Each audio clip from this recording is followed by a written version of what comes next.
Você já conheceu alguém que parece ter dominado perfeitamente a arte das relações sociais? Aquela pessoa que sempre sabe o que dizer, que conquista a simpatia de todos, que transita com facilidade entre diferentes círculos sociais? Por fora, tudo parece perfeito. Mas por dentro, às vezes há um vazio que ninguém vê. Hoje vamos explorar um território fascinante: a intersecção entre influência social e integridade psíquica. Vamos conversar sobre como você pode se tornar alguém influente sem perder a conexão com quem você realmente é. Existe uma frase central em Como Fazer Amigos e Influenciar Pessoas, de Dale Carnegie, que resume toda a proposta do livro. Faça o outro se sentir importante. Sinceramente, essa ideia atravessou gerações. Formou líderes, vendedores, professores, gestores, comunicadores, políticos. E funciona. Funciona extraordinariamente bem, porque existe uma verdade fundamental sobre a natureza humana que Carnegie compreendeu profundamente. Pessoas gostam de quem as escuta de verdade. Gostam de quem valida suas opiniões e experiências. Gostam de quem não as confronta agressivamente o tempo todo. Gostam de quem as faz sentir vistas, reconhecidas, valorizadas como seres humanos. Dale Carnegie nunca esteve errado sobre isso. Suas técnicas continuam relevantes quase um século depois de serem publicadas. Pense na última vez que você teve uma conversa significativa. O que fez você se sentir bem? Provavelmente foi o fato de a outra pessoa realmente prestar atenção em você, fazer perguntas genuínas sobre sua vida, demonstrar interesse verdadeiro. Carnegie sistematizou essa sabedoria em princípios aplicáveis. Lembre-se dos nomes das pessoas, mostre interesse genuíno pelos outros, fale sobre os interesses deles, faça a pessoa se sentir importante. Mas Carl Gustav Jung, o psiquiatra suíço que revolucionou nossa compreensão da psique humana, faria uma pergunta que o livro de Carnegie não faz. O que acontece com a psique de quem vive permanentemente fazendo o outro se sentir importante? É aqui que começa a nossa análise junguiana. Não como negação do trabalho de Carnegie, mas como um aprofundamento psicológico necessário.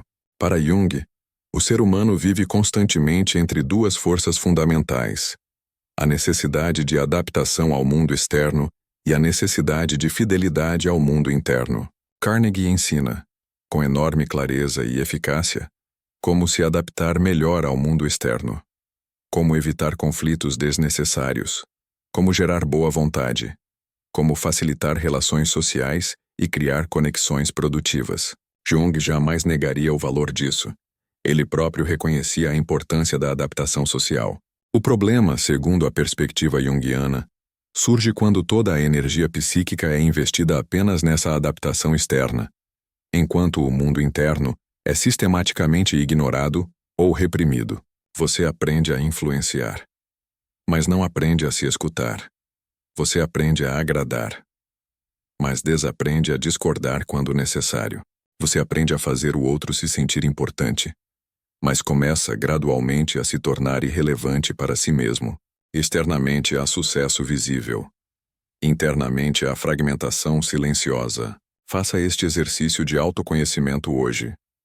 Durante suas interações sociais, observe quantas vezes você disse o que realmente pensava versus quantas vezes você adaptou sua opinião para manter a harmonia. Não há resposta certa ou errada. O objetivo é apenas trazer consciência. Anote em um caderno. Situação X. Escolhi adaptar porque isso começará a revelar seus padrões. Jung observou isso repetidamente em sua prática clínica ao longo de décadas. Pessoas socialmente bem-sucedidas, respeitadas em suas comunidades, admiradas por colegas, influentes em seus campos de atuação, mas internamente estavam profundamente cansadas, irritadas sem motivo claro que pudessem identificar, com uma sensação persistente de falsidade, com ansiedade difusa que não tinha causa óbvia, com uma estranha impressão de estar vivendo uma vida que não foi realmente escolhida, mas apenas moldada pelas expectativas alheias. O erro não estava em serem educadas, empáticas ou diplomáticas. Essas são virtudes genuínas. O erro estava em algo mais sutil. Elas não sabiam mais quando estavam escolhendo esses comportamentos conscientemente e quando estavam apenas reagindo automaticamente ao medo de rejeição. Aqui está a distinção fundamental que Jung faria, e que precisa ficar absolutamente clara. Influência consciente fortalece o self, seu senso de identidade integrada. Influência usada para evitar rejeição enfraquece o self, fragmenta sua identidade. Externamente, os comportamentos podem ser idênticos. Você pode usar exatamente as mesmas palavras, os mesmos gestos, a mesma técnica. Mas internamente, o efeito psíquico é completamente diferente. Um fortalece sua estrutura psíquica. O outro a corrói silenciosamente. Antes de entrar em uma reunião importante ou conversa difícil, pergunte-se: qual é minha intenção aqui? Estou buscando conexão genuína ou estou apenas tentando evitar desaprovação? Essa pausa de 5 segundos pode mudar completamente a qualidade da sua presença. Jung desenvolveu um conceito fundamental chamado persona, a máscara social que usamos para viver em sociedade. E aqui está algo crucial. A persona não é um problema em si mesma. Ela é inevitável e, na verdade, necessária.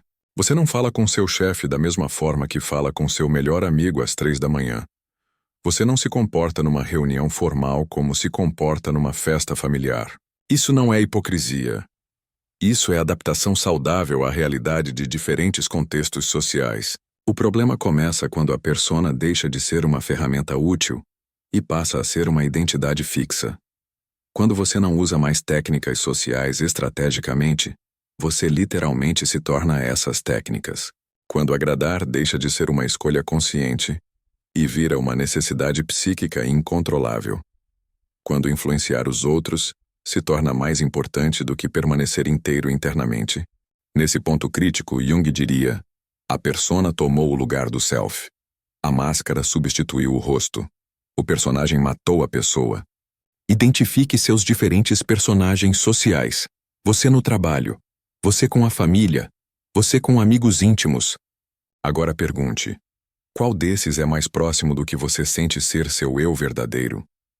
Se houver uma discrepância enorme entre todos eles, pode ser um sinal de que sua persona está dominando demais. O objetivo não é ser idêntico em todos os contextos, mas manter um núcleo coerente de valores e autenticidade. Aqui está a parte que quase nenhum livro de desenvolvimento pessoal aborda com seriedade.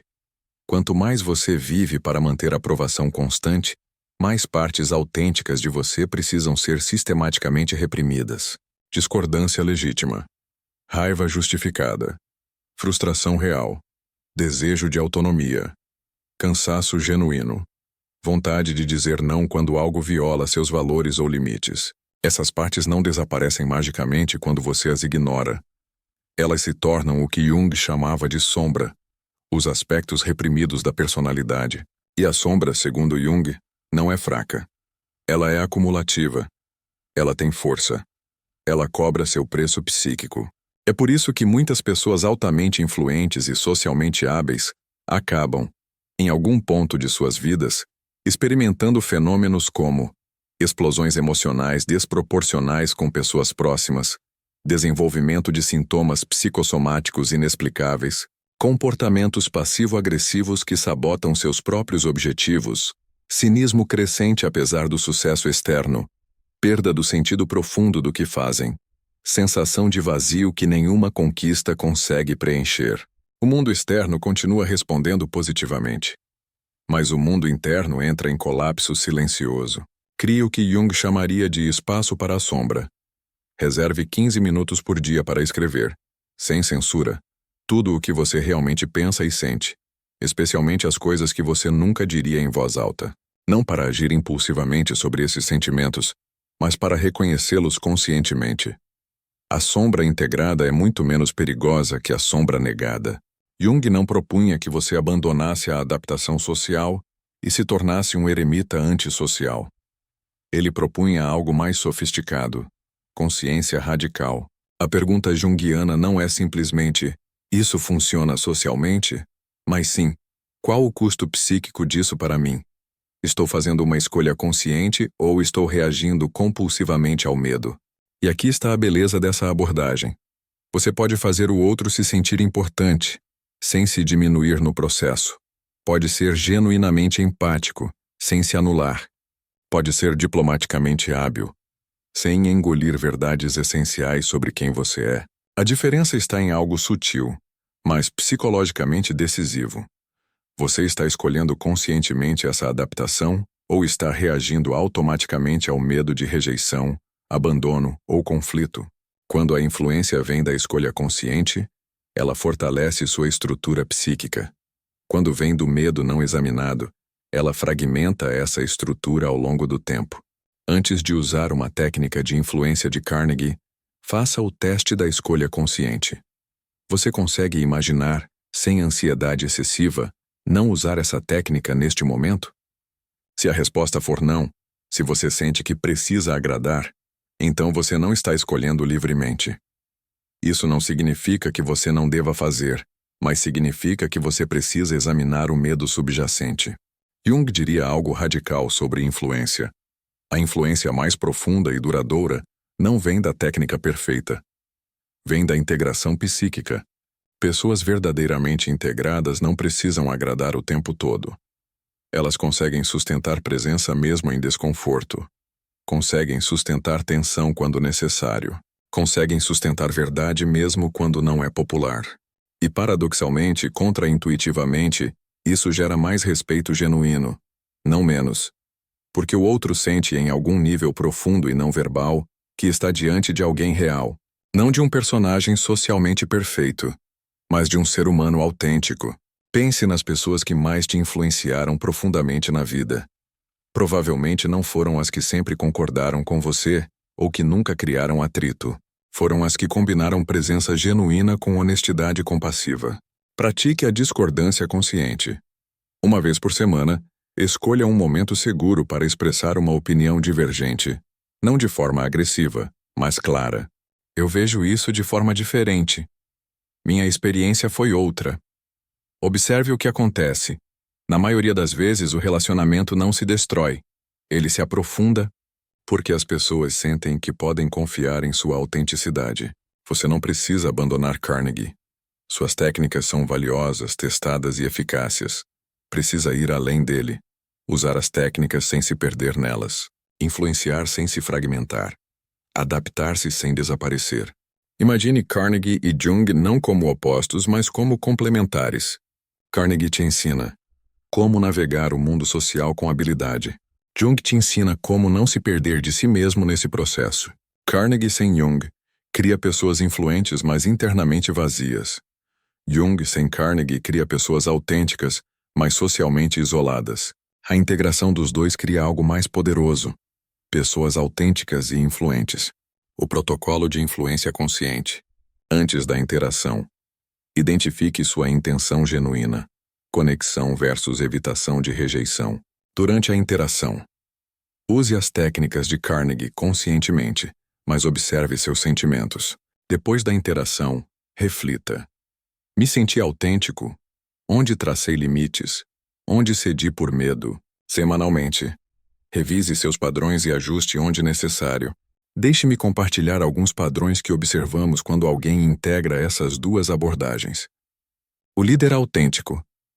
Ele usa técnicas de escuta ativa de Carnegie, mas quando precisa dar feedback difícil, não suaviza ao ponto de diluir a verdade. Resultado: equipe que confia nele porque sabe que receberá honestidade compassiva. A vendedora integrada. Ela faz o cliente se sentir importante genuinamente, mas se o produto não serve, ela diz, mesmo perdendo a venda. Resultado: taxa de indicação altíssima porque os clientes sabem que podem confiar nela. O terapeuta consciente. Ele demonstra empatia profunda ao estilo Carnegie, mas também confronta padrões destrutivos quando necessário, ao estilo Jung. Resultado: mudança real, não apenas conforto temporário. Você pode precisar de mais integração junguiana se sente exaustão após interações sociais que foram bem, tem explosões emocionais desproporcionais em casa depois de um dia sendo legal, não consegue identificar o que você realmente quer, apenas o que os outros esperam. Sente um vazio que nenhum reconhecimento externo preenche.